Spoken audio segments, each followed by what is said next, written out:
Всем привет! Я сегодня гуляю около лесного массива. Вблизи города, конечно же. У нас сегодня такой морозный день. Снег везде. Довольно-таки сыро в лесу. И я хочу показать такой один интересный лайфхак. Лайфхак с стальной ватой. Я на Алиэкспрессе заказал стальную вату, и она используется как абразив для полировки всяких поверхностей. Но с ней, и, как говорится, можно ее применять еще вообще в других самых целях. То есть я хочу попробовать развести костер с помощью стальной ваты и, конечно же, батарейки. Но растопку я буду собирать то, что я вижу вокруг. Допустим, вот такие веточки, которые уже довольно-таки давно высохли. Это мертвое дерево, так понимаю. Смотрю, тут березу я нашел. Тут для растопки можно собрать кору. Она очень хорошо отдирается, прям как бумага. Для дерева это ничего страшного не будет. А для растопки можно попробовать. Ну что ж, соберу я материалчик, который подожгу. И тогда уже попробуем.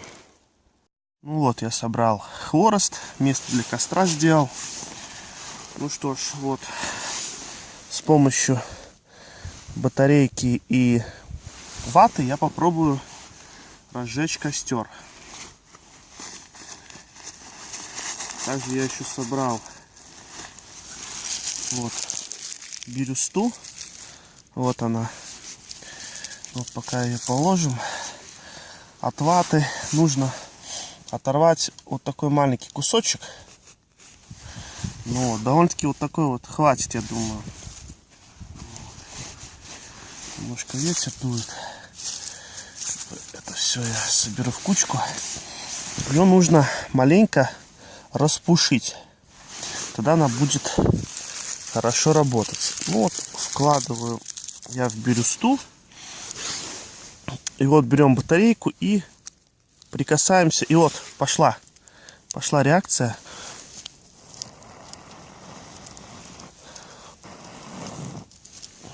Все, бирюста загорелась. Кладем палочки. Как можно добыть огонь с помощью такой ваты.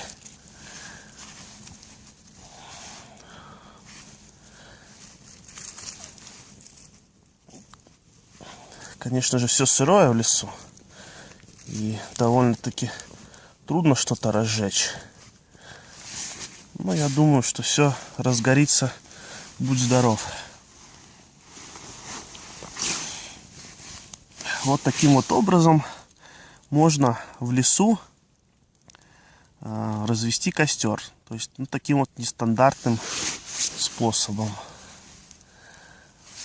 Вполне подойдет, я не знаю, для каких-то таких интересных прогулок, чтобы выпендриться и показать нестандартный способ для добычи огня. Или же, если начнется апокалипсис, то в постапокалиптическом мире тоже можно таким способом воспользоваться. Ну что ж, всем спасибо за просмотр. Подписывайтесь на канал.